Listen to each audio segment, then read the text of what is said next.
Tere tulemast karjäärikohvikusse. Hea meel näha neid, kes on siin koha peal ja tervitame ka teid, kes te jälgite meid veebi vahendusel. Oleme kogunenud siia, et kuulda inspireerivaid lugusid täiskasvanud õppijatest ja julgetest karjääripöörajatest.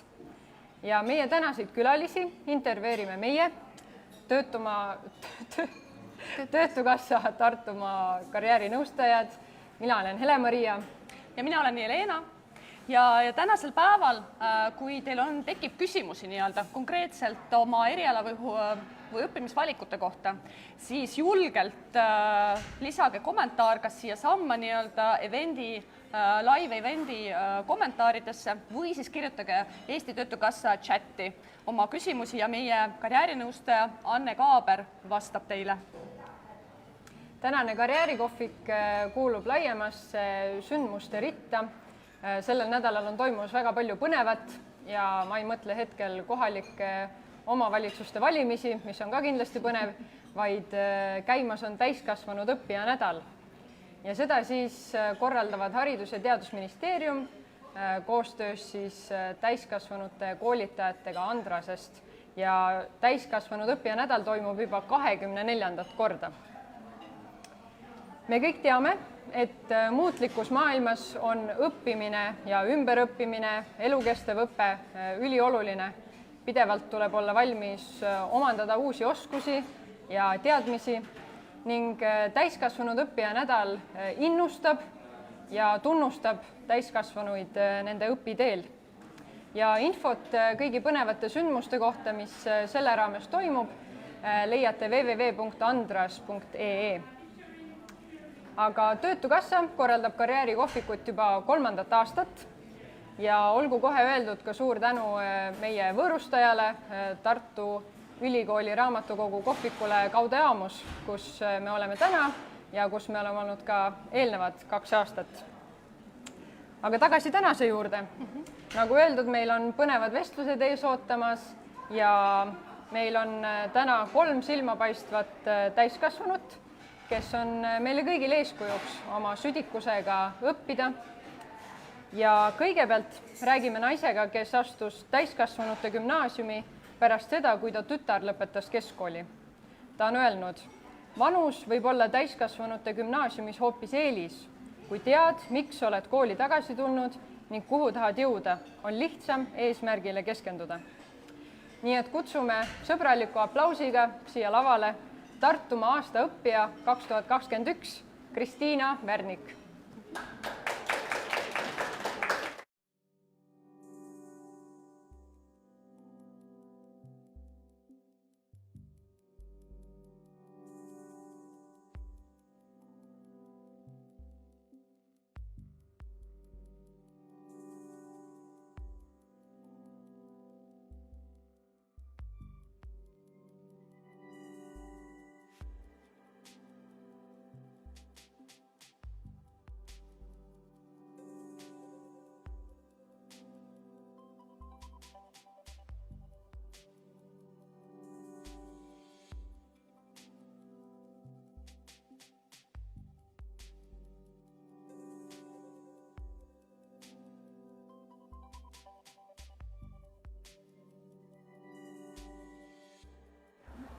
Tere, Kristiina. Teie lõpetasite täiskasvanute gümnaasiumi tänavu juunis. Ja. Mis tunne oli seda lõpudiplomit käes hoida? Käes oli, tehtud oli. Et nagu ei oskagi niiviisi öelda, et lihtsalt esimese hurraaga oli see, et tegin ära, tehtud, käes, nüüd võib edasi minna. Mis hetkedel te oma elus enne uuesti õppima asumist tundsite, et nagu mingid uksed on kinni, et ikka oleks vaja see keskkooliharidus omandada? No eks neid hetki oli ka mitmeid, et otseselt ma ei saa öelda, et midagi ei tegemata selle pärast, lihtsalt eks on see enda sees olev küsimus, et miks mitte, eks ole ju. Ja siis, kui lapsed hakkasid suuremaks saama, et siis tekkis pigem küsimus, et mis edasi. Sest et tegelikult ma olin väga pikka aega ka lihtsalt kodus olev ema, kes vahetevahel tegi ka tööd kuskil siin-seal. aga jah, kaugemale nagu ei julgenudki vaadata, sellepärast, et minu elu oligi minu pere ja minu kodu. Aga ja lapsed said suuremaks, siis tekkis küsimus, et kuhu nüüd, et mis ma nüüd teen. Ja kuskil õppima minnes siis jooksid ju ikka peaga vastu seina, et põhiharidusega enam valikuid väga ei olnud või vähemalt neid, mis mulle sobiksid. Aga kuidas te sellele suhtumisele nagu vastate, et paljud ütlevad ka, et ega see paber ei tee ju midagi sinu eest ja et tegelikult paljud suured ärijuhid ja geeniused on ju koolid pooleli jätnud ja polegi sinna tagasi läinud ja ongi oma asja ajanud, et kuidas te sellesse suhtute? Enamus on ikka läinud küll tagasi, et ka need suured tegijad.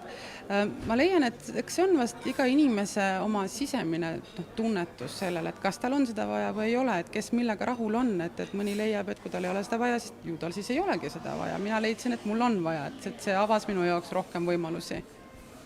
Et jah, et sisemine tunnetus, et kes kuidas otsustab. Aga ma ikkagi leian, et on vaja. Aga kuidas see täiskasvanute gümnaasiumisse sisseastumise protsess käis, et kas see oli teie jaoks nagu lihtsam või keerulisem?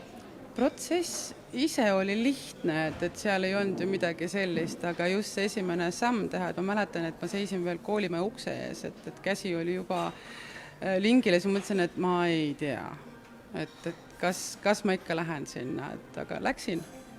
Ja siis ka vestlusel olles korduvalt oma siis õppekonsultandile ütlesin, et ma ei tea, et kas ma ikka saan hakkama aga sealt tuli siin hästi positiivne vastus, et just teie vanused saavadki. Te olete ise ka välja toonud, et see vanus, te läksite 41-aastaselt õhtukooli, et see vanus oli isegi nagu teie eelis või et see tuli kasuks, et äkki räägite seda? Aga see tuligi kasuks just selles mõttes, et kui sa selles vanuses, mida vanem sa oled, võtad ette koolide ja siis sa võtad selle ette põhjusega, ehk siis aeg ei ole raisata, et sa lähedki kooli, et seda ära teha. Et noortel on see, et aega ju on, küll ma jõuan, aga jah, täiskasvanuna võtad sa selle sammu teadlikult ette. Elukogemus tegelikult aitas ka õpitundides väga palju kaasa, et on asju, mida sa lihtsalt juba tead. Nii et see jutt, et koolis midagi elulist ei õpetata, ei No vasta ikka, ka. ei, ma ütlen, et näiteks need samad matemaatikatunidki, mis meil olid hästi huvitavad, hästi lõbusad, et sealtki sai elust enesest ju toodud igasuguseid näiteid, et jah. Kõik on eluga seotud.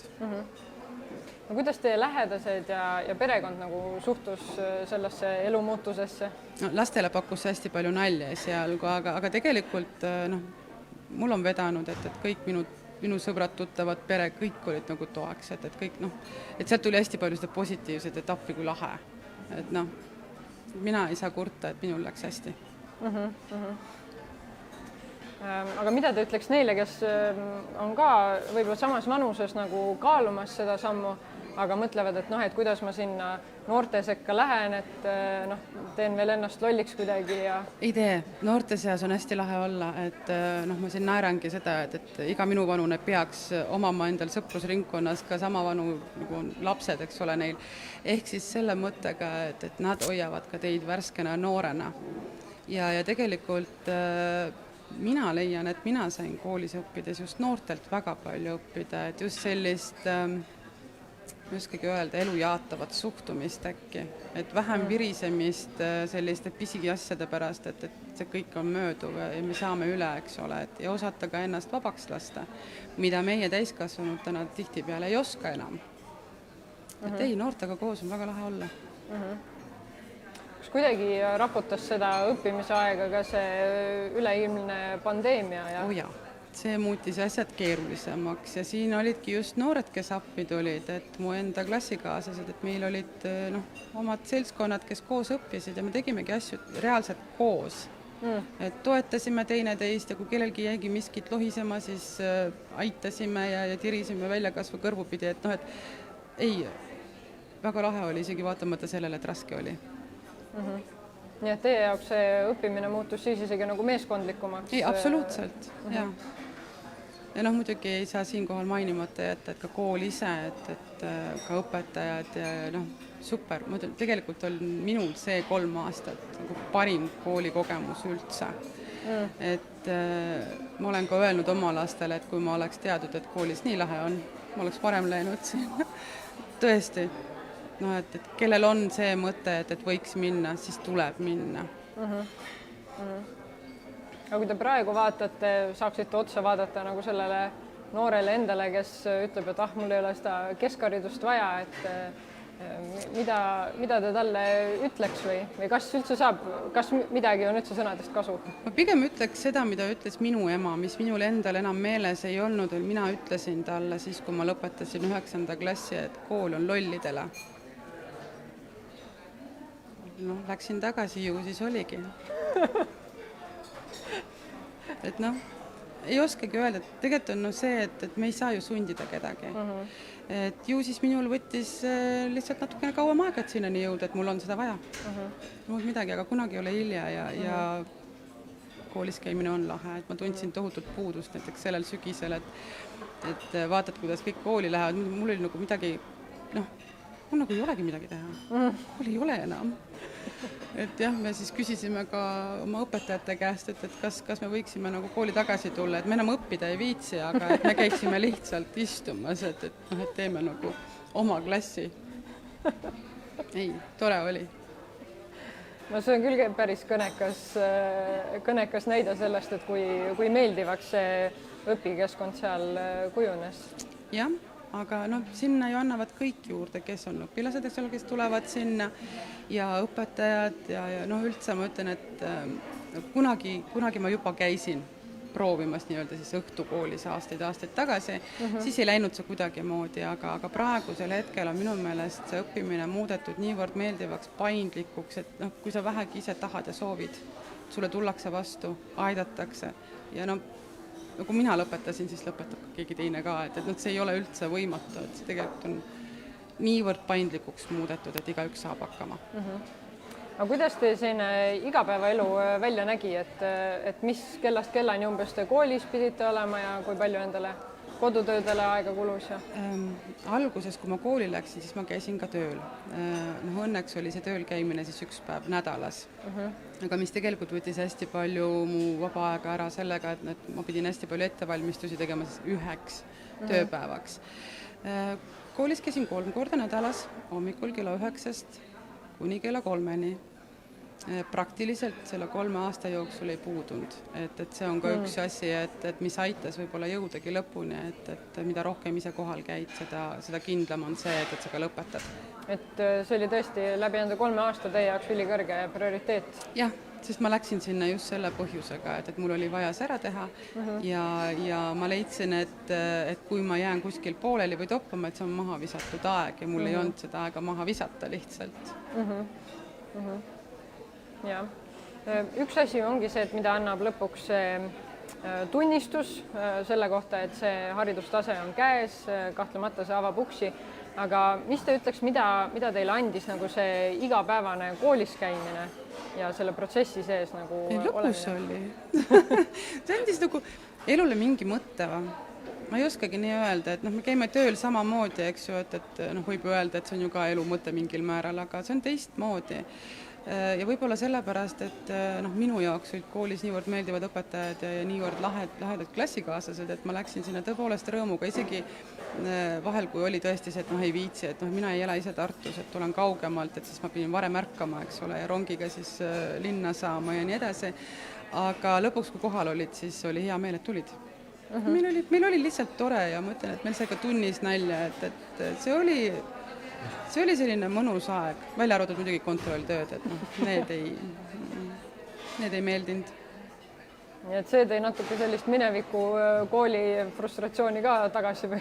No kas just seda, aga siis pidi rohkem pingutama lihtsalt. Aga ma ei ütleks, et oluliselt see nagu oleks pannud mu elu seisma, lihtsalt mina valisin selle tee, et ma keskendusingi koolile. Paljud minu klassikaaslased käisid ju ka tööl ja käisid igapäevaselt tööl ja said hakkama, lõpetasid koos minuga, need hästi tublid, kõik on võimalik. Et ma ütlen, et praegune vähemalt siis Tartu täiskasvanute gümnaasiumis on süsteem niivõrd palju paindlik, et seda on võimalik enda järgi mugavdada või ma ei oskagi öelda, et mis õige sõna oleks, aga kõik on võimalik. Et see on hästi tore. ma saan aru, et tagantjärgi ja selles isegi sees olles nagu te saite hästi palju nagu selliseid positiivseid elamusi, aga kindlasti oli teil ka omajagu nagu hirme enne, kui te selle sammu tegite, et kas te natuke võiks seda poolt ka avada?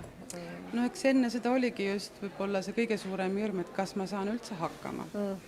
Ja hästi palju on tegelikult ka vale häbi, eks ole, et noh, ma ei oska niiviisi öeldagi konkreetselt, aga ütleme näiteks olukord, kus keegi eeldab, et sul on rohkem haridust, kui sul tegelikult on ja sa saad aru, et issand, et nad arvavad, et mul on, aga mul tegelikult ju ei ole. Ja siis tekib see häbitunne ka koolis olles, et nüüd mina, eks ole, 40-selt, eks ole, käin koolis, et issand, kui häbi, et ma oleks pidanud seda tegema 20 aastat tagasi.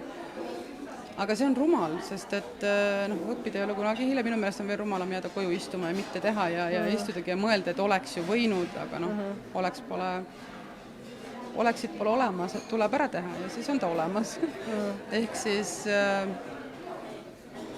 jah, hirmud olidki pigem just see, et kas saan hakkama ja siis see vale häbi, et mis teised arvavad, aga see ei ole ju üldse oluline. Mis aitas seda häbi seljatada? Seltskond. Et see sama kool koos õpetajate ja õpilastega, et kõik see kokku. Et tundsite, et olete nagu omas õiges kohas seal? Iga asi omal ajal või natukene hiljem, nii et... Ja võib-olla see motivatsioon nagu jõudiski siis piisavale tasemele, et oli tõesti jõudu see läbi teha. Ja sest ma ei olnud üksi, et vaatamata sellele, et ülejäänud klassikaasid olid kõik palju nooremad, siis ma ei olnud ju üksi, me olime kõik selles koos ja vahet ei olnud, kui vana sa oled. Et jah. Nii et suhtumine ka kaasõpilastelt oli väga toetav. Jah, see on väga oluline tegelikult. No kui te üldse mõtlete täiskasvanud õppijate peale ja selle peale, kuidas ongi seda siis ühildada nagu töö ja pereelu ja kõige sellega, et millist tuge vajab täiskasvanud õppija? Ükskagi nii öelda, minul on nii hästi läinud, et mina sain seda tuge igapidiselt, et nii koolist kui ka kodust ja sõpradelt, siinkohal võiks rääkida keegi, kellel võib-olla jäi puudu. Mis on teie arvates põhjustanud selle, et aina enam ka üle 30-aastaseid teeb selle sammu, et läheb keskharidust omandama? Ma olen mõelnud sellele, aga ma ei teagi täpselt vastust. Ma pigem kindlasti ongi üks põhjus see, kui minnakse edasi õppima ja siis joostakse jällegi just selle kinnise ukse juurde, eks ole, et kui sul ei ole keskharidust. Kuidas praegu tundub see tööturu või edasiõppimise perspektiiv, jah, nagu ma olen siin ka öelnud korduvalt ja igal pool ja juba koolis ütlesin, et mina veel ei tea, kelleks ma saada tahan, kui ma suureks kasvan.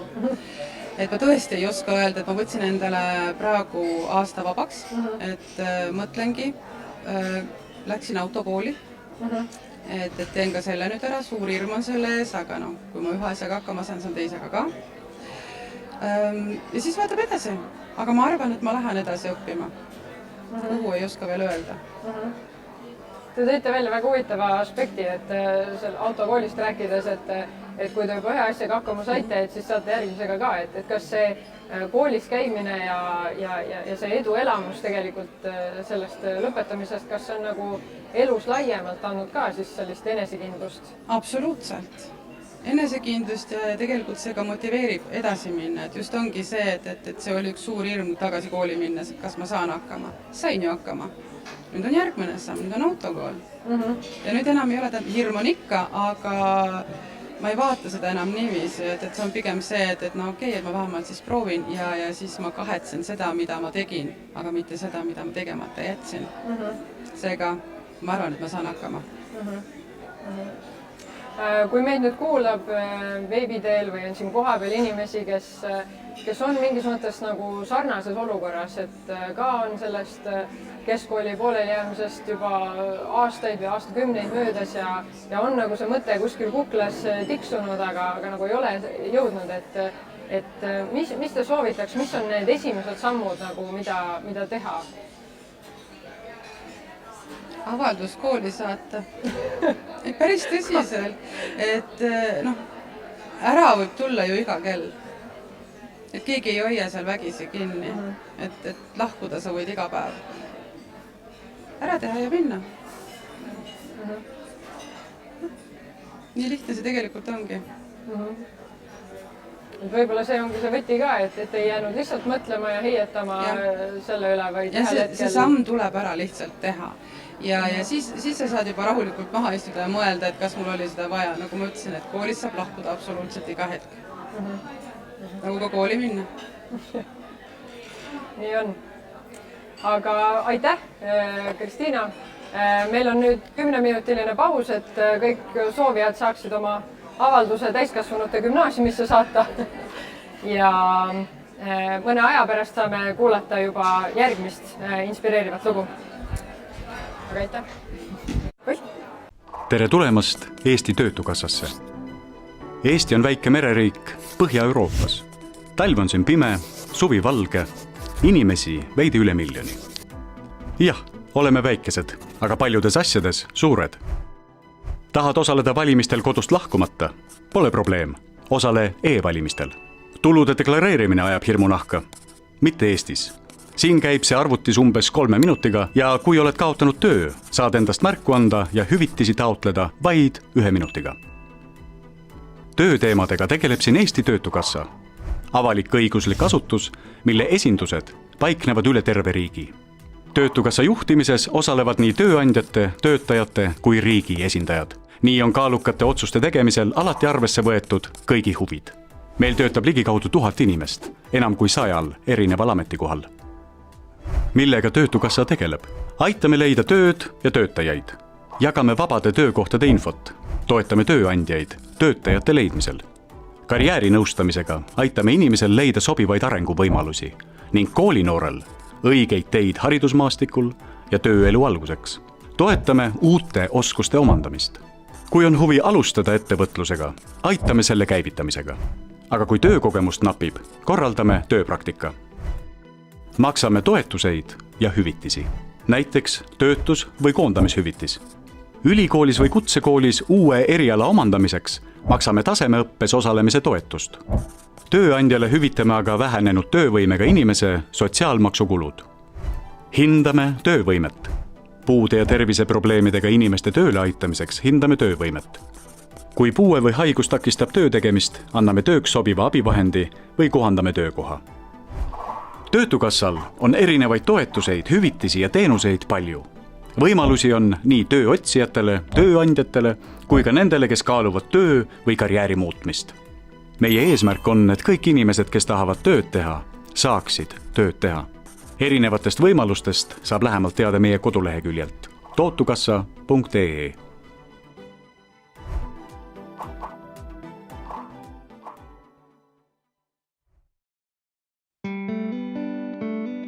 Aga kui ma siia jõudsin, siis ma sain aru, et mul on õiges kohas. Tegelikult on see, et inimene peaks aru saama, et tema vajab kooli. Sul on vaja see keskkoolipaber nagu nii kätte saada.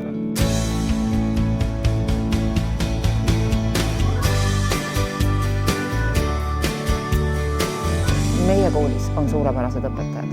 Meie õpetajad teevad väga head tööd ja meil on niivõrd kihtid õpilased. Ja ma olen kogu aeg sõgedalt uhke selle üle. Kui meie saime hakkama, saate teie ka.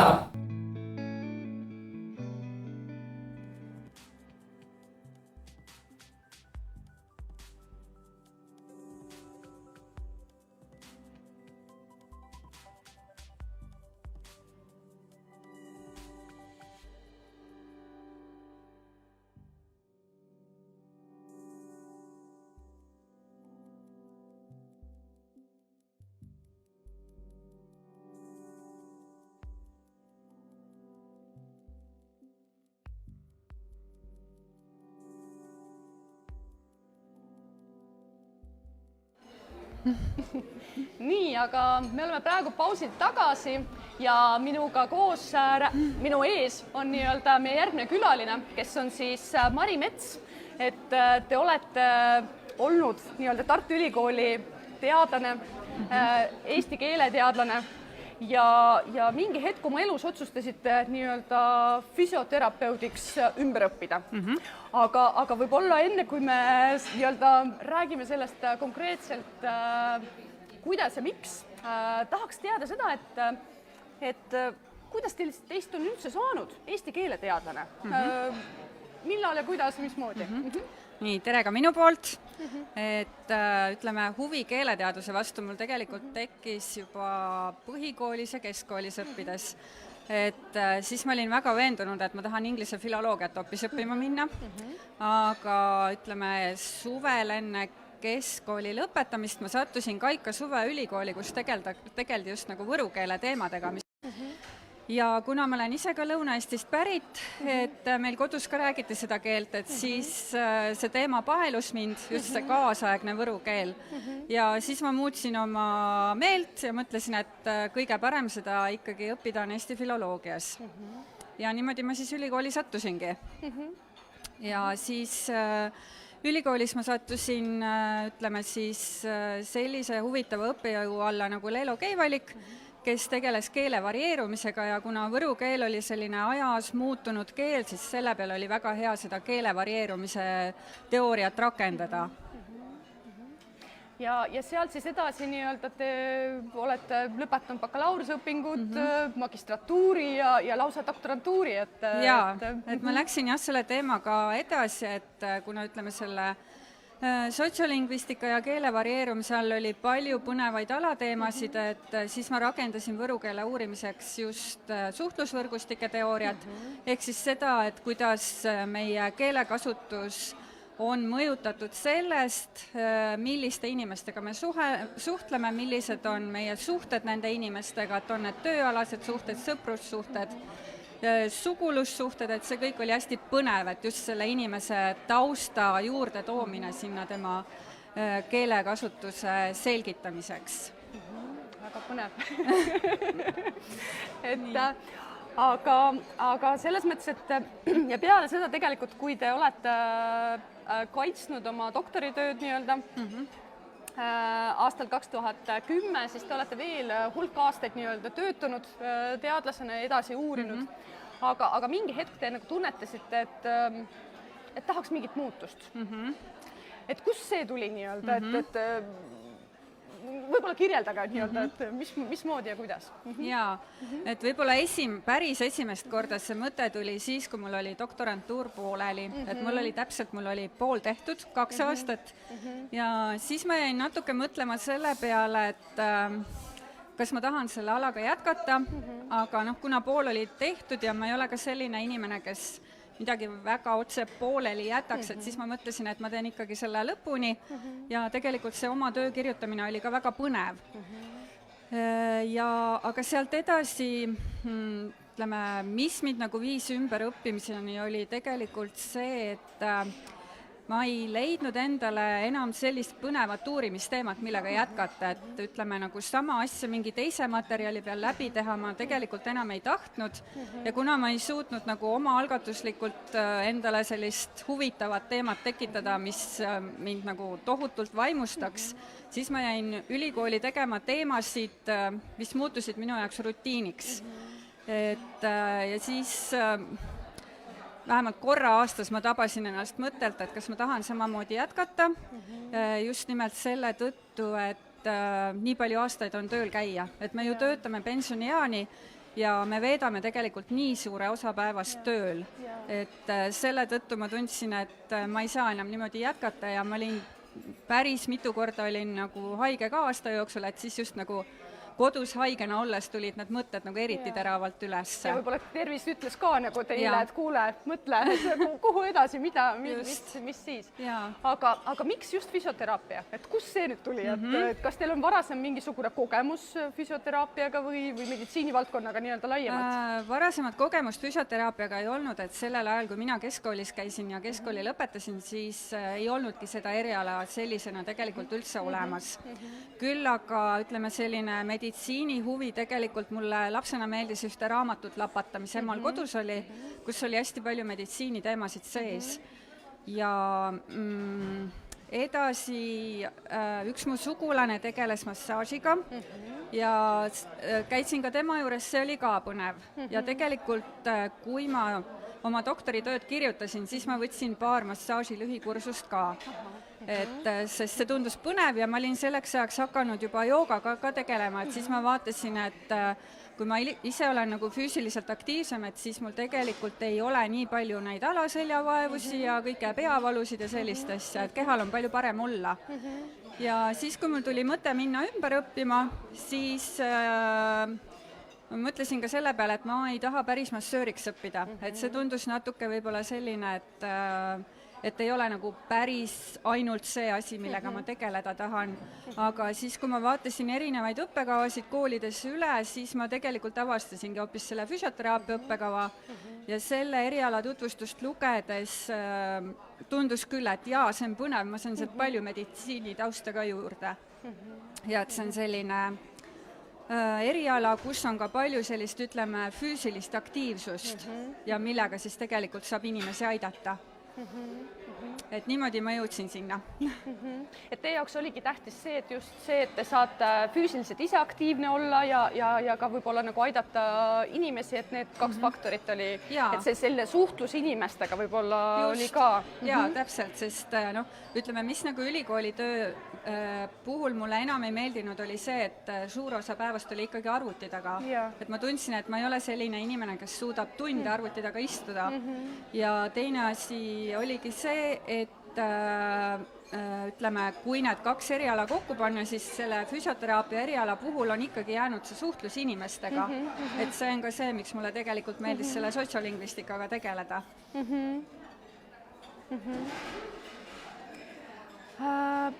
Aga kui te nüüd konkreetselt hakkasite seda asja planeerima sammhaaval, siis võib-olla mis olid need, mis nagu toetas teid?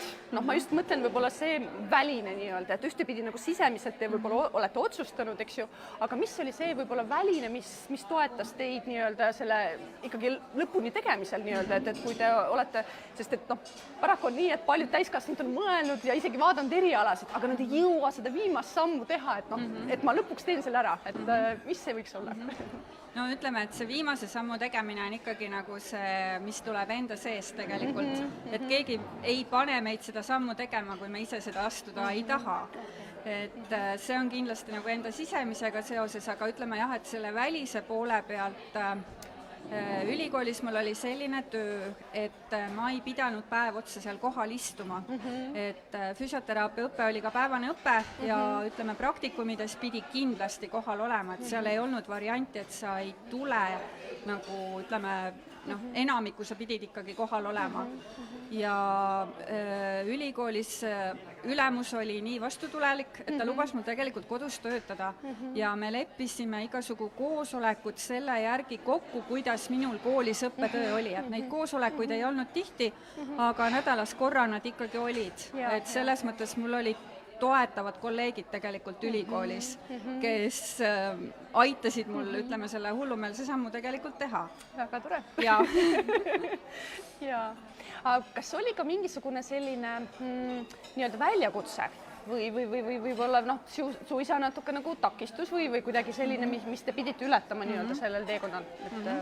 Jaa, väljakutseid ikkagi oli, et tegelikult kõigepealt oli juba väljakutse leida see, et mida ma siis tahan nagu selle teise asjana õppida, sest kui mul see mõte oli tulnud, et läheks uuesti õppima, siis kõigepealt oligi see füsioteraapia mõte, aga kuna ma ei saanud kohe õppima minna, sest mul ei olnud riigieksameid, siis ma pidin ootama järgmist aastat, et ma saaks riigieksamid ära teha.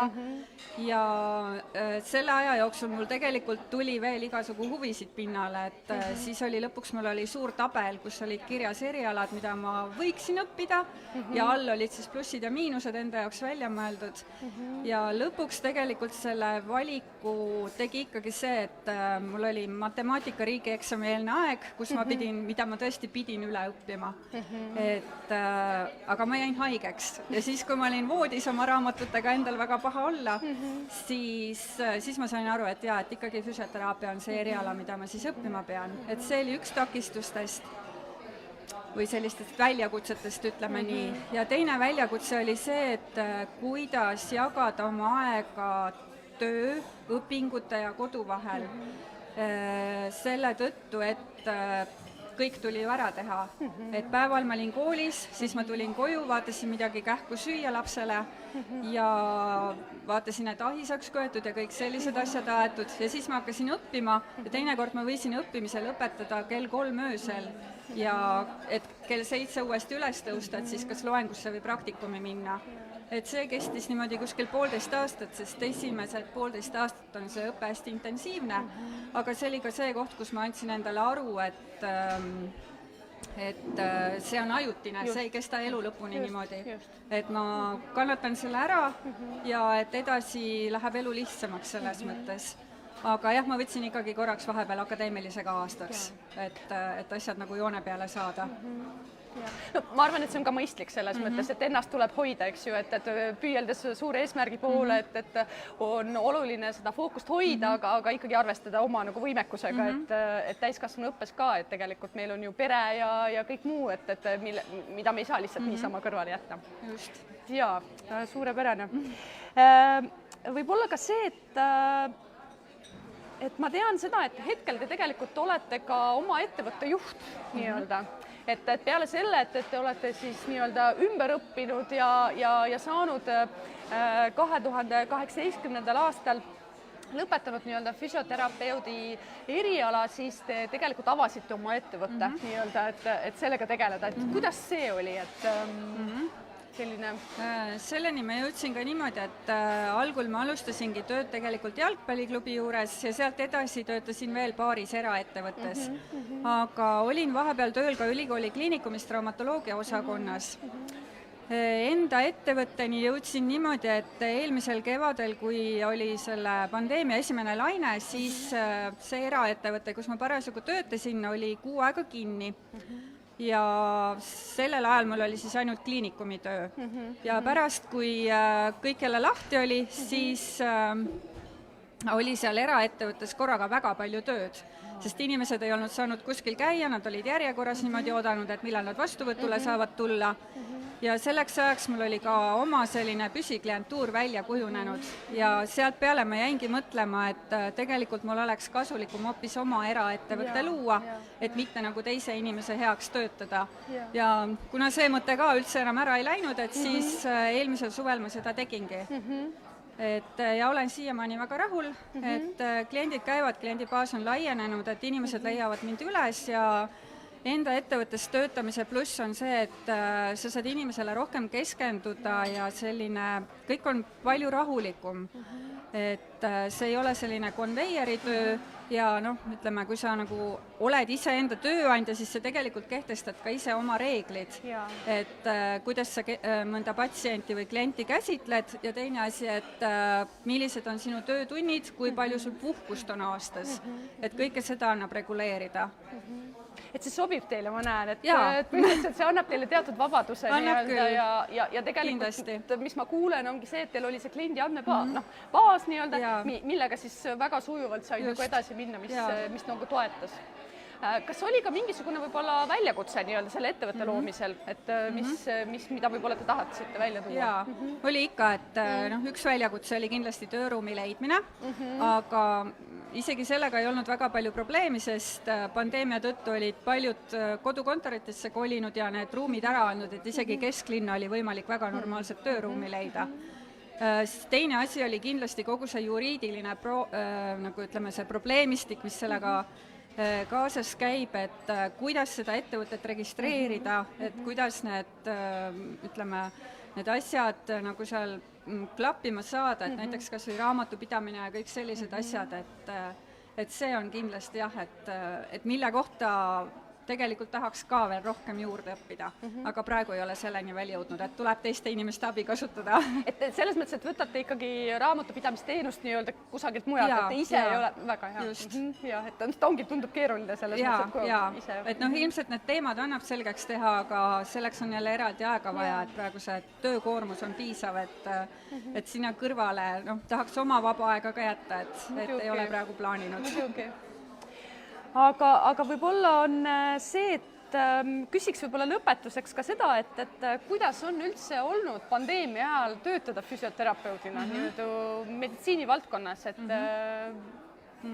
oli see väga nii-öelda keeruline, et kliente oli piisavalt nii-öelda.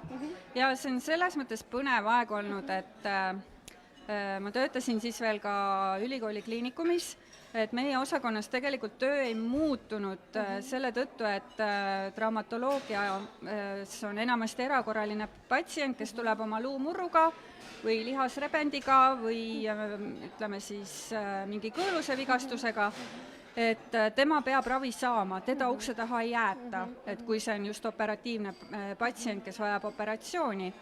Et ütleme, võib-olla töökaaslaste suhtes nii palju muutus, et eelmisel kevadel kolleeg, kes ei saanud tööl käia, võttis 8 kuuks palgata puhkuse, et siis tema töö pidime ka meie ära tegema, et selle võrra siis töökoormus suurenes.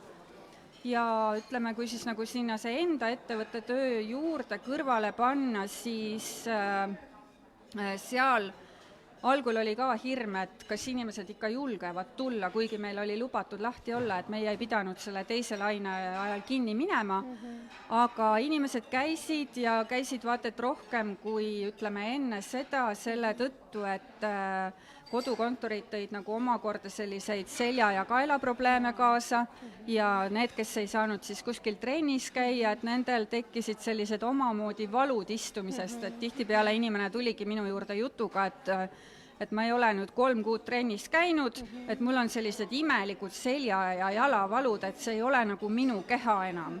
Et selles mõttes tegelikult jah, et minul vähemalt see töömaht kasvas ja ma olen kuulnud teistest eraettevõtetest ka, et on füsioterapeute juurde otsitud just nimelt kasvanud töömahu tõttu. Ja, et see on selline hästi oluline, ma arvan, et kodukontoris, me paljud meist tänapäeval, et on kodukontorites ja kuna seal paraku ei ole kõiki neid ergonoomilisi vahendeid, neid toole ja kõike seda, et või sa oledki niimoodi mõnusalt löösutad nii-öelda diivani peal ja teed oma läpakas oma tööd, et siis need tekivad, et seda küll, jah. Jaa. Aga võib-olla lõpetuseks seda, et mida te soovitate täiskasvanud inimesele, kui ta nüüd kaalub seda mõtlest, et kas teha karjääripööret nii-öelda, muuta, minna õppima midagi muud, mida ma ei ole varasemalt, mida ma õppinud, eks. Et mis on võib-olla need 3 märksõna või sellist, et et miks seda teha või mis on see pluss nii-öelda? Jaa. Esimese asjana mul tuli kohe meelde, kuidas üks minu tuttavatest ütles kunagi sellise lause, et muutuse mittetegemine on üldiselt raskem kui muutuse tegemine ise. Et see vaev tasub ennast ära. Kindlasti tuleb hästi aega planeerida, et see oleks nagu see teine märksõna. Ja ütleme võib-olla jah, sinna juurde ka selline alamärksõna, et see on ajutine, et see muutus ei kesta niimoodi terve elu, et see on ikkagi mingi periood su elust, et on see siis aasta, 3 aastat, mis iganes. Ja 3.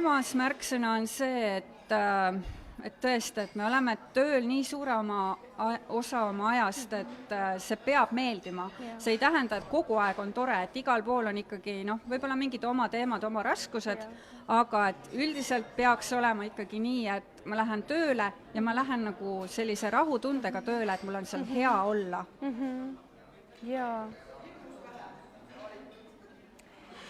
Jaa, ma täitsa kirjutan üles, et just need on nii head mõtted nii-öelda, et aga ma võib-olla omalt poolt tänan teid, et te täna siia tulite nii-öelda jagama oma suurepärast kogemust meie kõigiga ja soovin teile edu nii-öelda edaspidises, et aitäh!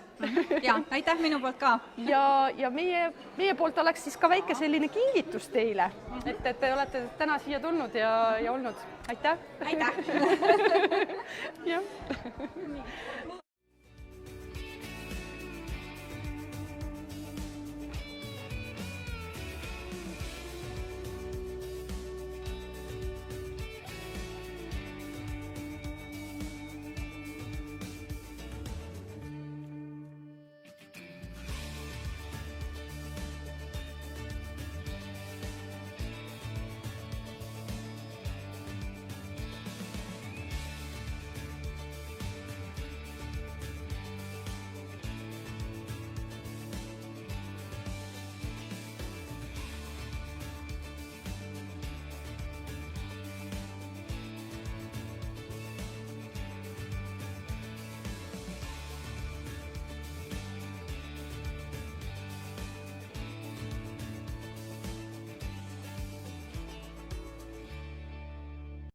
Tartu Tervishoiu Kõrgkool on hinnatud õppeasutus ja kompetentsikeskus tervise ning heaelu valdkonnas.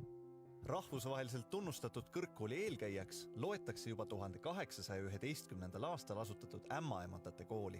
1300 õppurit 13 erialal pakuvad võimalusi teisi aidata igal eluetapil, sünnist väärika vanaduseni.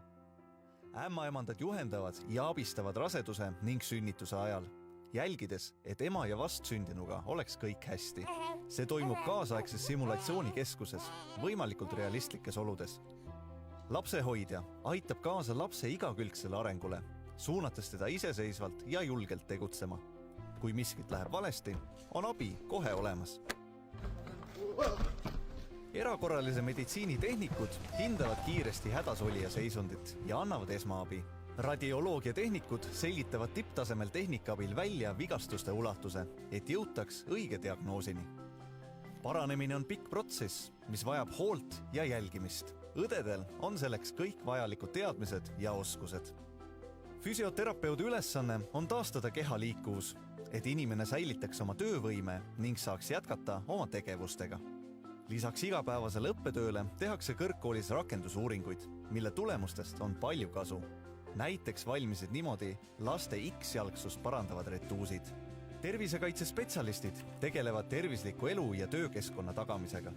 Nad teavad, kuidas istuda, kui palju on valgust vaja ning kui tihti puhata, et säiliksid töövõime ja tervis. Tegevusjuhendaja toetab ja juhendab erivajadusega inimesi igapäevatoimingute sooritamisel, et tagada optimaalne toimetulek ja kõrge elukvaliteet.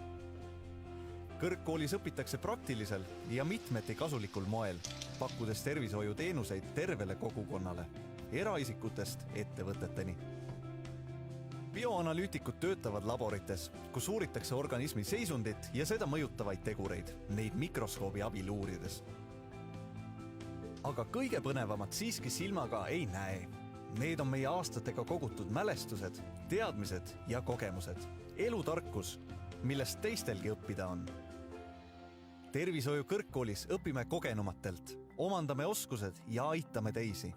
See on meie elulugu. Tartu Tervishoiu Kõrgkool. Süda õige koha peal.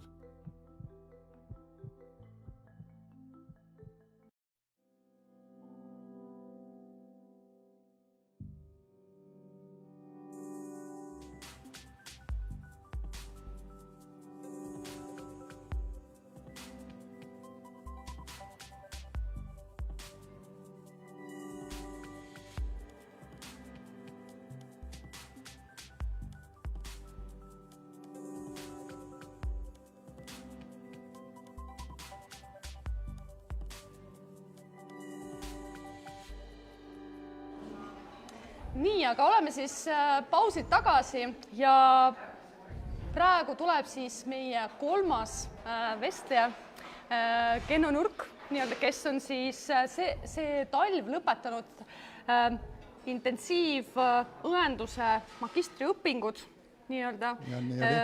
ja võib-olla esimene minu mõte on see, et vau, meesterahvas ja õendust, et õppima, et kuidas te jõudsite selleni, et just seda õendust minna õppima? No tänapäeval ei ole see mingi uudis, et mehi on suhteliselt palju õenduses, et kiirabibrigaade, mis on 3-liikmeliselt, võib tihti kohata, et me läheme väikest last ravima ja siis voodikohale kummarduvad 3 suurt meesterahvast punastes riietes, et lapsele on suur üllatus, kui silmad lahti teevad. Et õpib hästi palju meesterahvaid õeks tänapäeval. Väga hea teadmine. See on mõnus. See on täiesti julgustav selles mõttes, et varasemalt, kus on olnud see põhiliselt selline naiste eriala, et see on tore, et need muutused on toimumas. Aga võib-olla küsiks seda, et enne kui te olete jõudnud te tegelikult alustasite erakorralise meditsiini tehnikuna enne võib-olla seda karjääripööret. Mis elu te elasite? Mis on see võib-olla, kui me lähme nüüd 15-20 aastat tagasi et kellena te töötasite, mida te tegite enne ma korraldasin oma ettevõttes transporti ja kui kästi laabub, siis muutub asi nagu rutiiniks, ja oli vaja sellest rutiinist välja tulla kuidagi. Ja kuna mulle nagu õppimine meeldib ja siis mulle nagu see meditsiini eriala ja see kiirabi, erakorraline meditsiin pakkus huvi ja siis ma vaatasin, et Tartu Tervishoiu kõrgkoolis on niisugune eriala nagu erakorralise meditsiini tehnik. Otsustasin sinna kandideerida. Õnneks osutusin vastuvõetavaks ja sealt minu nii-öelda meditsiinikarjäär või teenistus saigi alguse.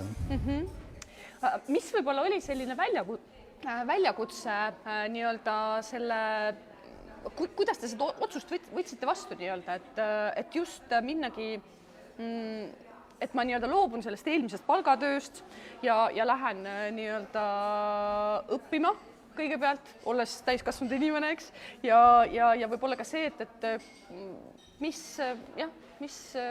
põhjusel või kuidas see on? No see oligi nagu selle mõttega saigi õppima minna, et nagu sellest rutiinist välja tulla ja ma sellest transpordi korraldamisest pole siiamaani loobunud, et ma teen seda tööd edasi. Ja Tervishoiu kõrgkool Tartus on igati hea kool selleks ennast täiendada ja õppida uut eriala, et seal on nagu hästi toetavad õppejõud, isegi olenemata siis, kas sa oled peale gümnaasiumi tulnud või oled sa mõnda aega juba oma rada käinud. Et kui te olete nüüd aastase erakorralise meditsiinitehniku eriala lõpetanud, eks ju, siis ega te ju nii-öelda ei lõpetanud õppimise, vaid te läksite veel edasi. Et kust see mõte tuli, et miks just? Kuna huvi nagu süvenes sellesse meditsiinivaldkonda ja hakkasingi nagu omaette arutama, et võiks minna nagu õeks õppima ja olid mõned töökaaslased, kes väga motiveerisid seda mõtet ja julgustasid kaasa, et tasub kindlasti proovida, et kaotada ju põhimõtteliselt ei ole ju mitte midagi, et ainult uusi kogemusi võita, uusi teadmisi. Ja kui see erakorralise meditsiinitehniku eriala sai omandatud, siis ja mis ma kuulen jälle on see, et tegelikult töökaaslased, need ümberringi olevad inimesed, et teil oli see tugivõrgustik nii-öelda, mis võib-olla natukene nagu soosis seda, et te olete läinud nagu õppima. Kindlasti on abi, oli selle otsuse tegemisega edasi õppima minna, oli abi nagu töökaaslaste motiveerimisest, ja hiljem siis õppimise käigus on niisugune tagasilöök kergeid ikkagi, et mõtted tekivad niisugused, et ma olen ikkagi teistest õpilastest vanem ja et kas ma ikkagi olen nagu õiges kohas, aga siis on mind nagu väga motiveeris elukaaslane, et õpinguid jätkama, et ma olen väga tänulik selle pärast ja siis muidugi kursusel nagu kes nagu on nagu vanemad inimesed, kes siis oli ka minuga koos, nendega koos sai väga palju arutatud ja väga palju õlg-õla tunnet, et selles mõttes on siiamaani see kursuse kaaslastega nagu see, nagu öelda, nagu vanemad generatsioonid. Ja teil on oma rühm, oma gäng, kes toetab üksteist, mis on suurepärane. Et selles mõttes oli väga toetav, väga mõnus. Ja, et jällegi kuulen seda, et teil oli siis perekond nii-öelda elukaaslane ja ka siis nii-öelda need kamraadid nii-öelda, kellega siis õpinguid jätkata, et nende tugi oli tunda hästi. Et koos sai nagu enne eksamit siunatud ennast ja pärast kui eksam tehtud oli, siis sai üksteisele plaksu löödud, et tehtud. Just. Aga peale siis õe põhiõpet tegelikult te veel jätkasite ja läksite veel lausa magistratuuri, et see on ka nagu, et veel süvitsi minna või mis selle taga? See oli nagu natukene enda proovile panek ka, et see oli nagu niisugune hiile täpi peale panek, et täitsa nagu, et kas ma saan sellega ka veel hakkama, ja õnneks ma sain ja ma olen väga rahul selle üle. Ja praegusel hetkel, mis te teete hetkel nii-öelda, et te olete... Täna hommikul lõpetasin Viljandis kiirabivalve ja nüüd siis tulin siia. Just. Kas mismoodi oli töötada nii-öelda pandeemia ajal kiirabitehnikuna, et kuidas need 2 aastat on olnud teil, et just tööalaselt? Ma olen nagu nüüd õdebrigaadi juht, olen selle pandeemia ajal olnud, et kindlasti see töö on läinud mahukamaks, kohati keerulisemaks, sest tuleb tagada nii enda ohutus kui ka ütleme, brigaadi liikmete ohutus ja samas ka tagada, et patsient saaks õiglaselt koheldud ja parima teenuse. Et jälgida väga palju nakatumisohtu, seda tagada, et ise ei saaks, et ise edasi kannaks oma pereliikmetele ja ka just ongi see, et patsient peab ka saama ikkagi see hästi koheldud, et kutseid on juurde tulnud, tööd on rohkemaks läinud, aga selles mõttes ma töötan, endale tuleb aru anda, et ma töötan erakorralises meditsiinis ja see ongi erakorraline, et siin kõigil on raske. Terve on inimestel raske, kes peavad tagama, nende jaoks on uudne see maski kandmine, käte desinfitseerimine, teatud piirangud ja on meditsiinitöötajate jaoks raske, sest töökoormused on suuremad, nii ta on praegust.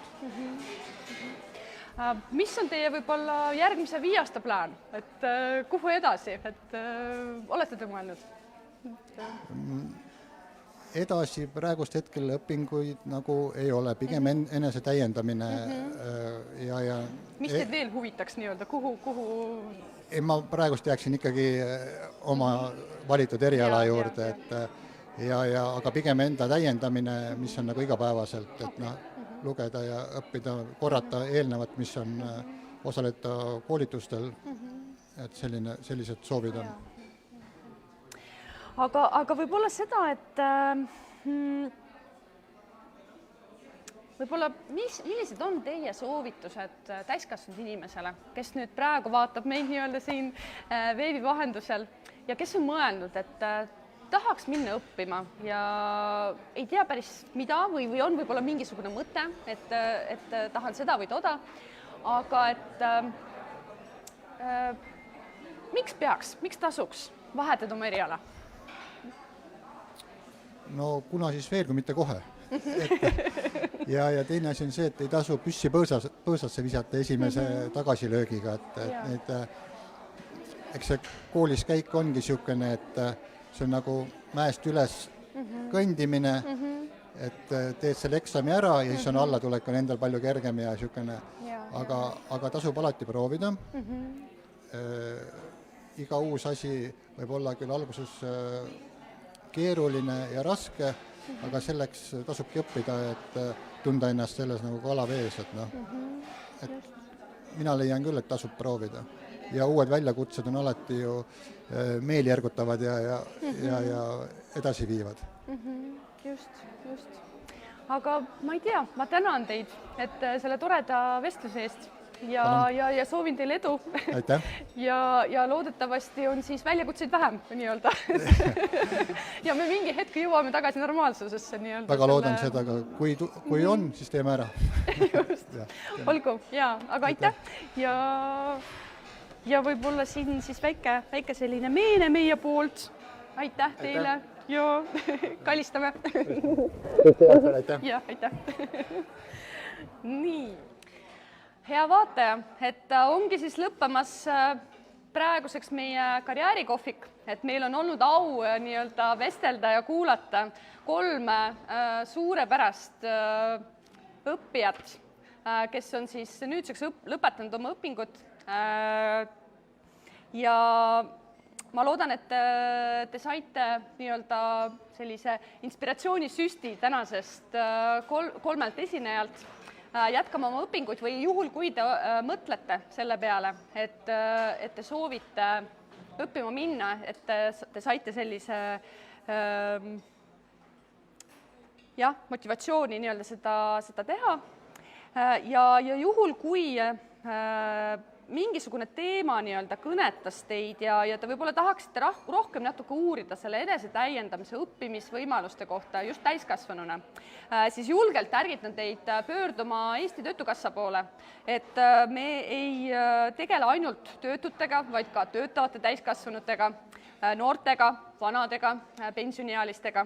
Nii et julgelt külastage meie kodulehte minukarjäär.ee ja seal siis saab registreerida vastuvõtule karjäärinõustaja juurde ja siis võib-olla põhjalikumalt uurida nii-öelda oma valikuid ja mõtestada koos karjäärinõustajaga.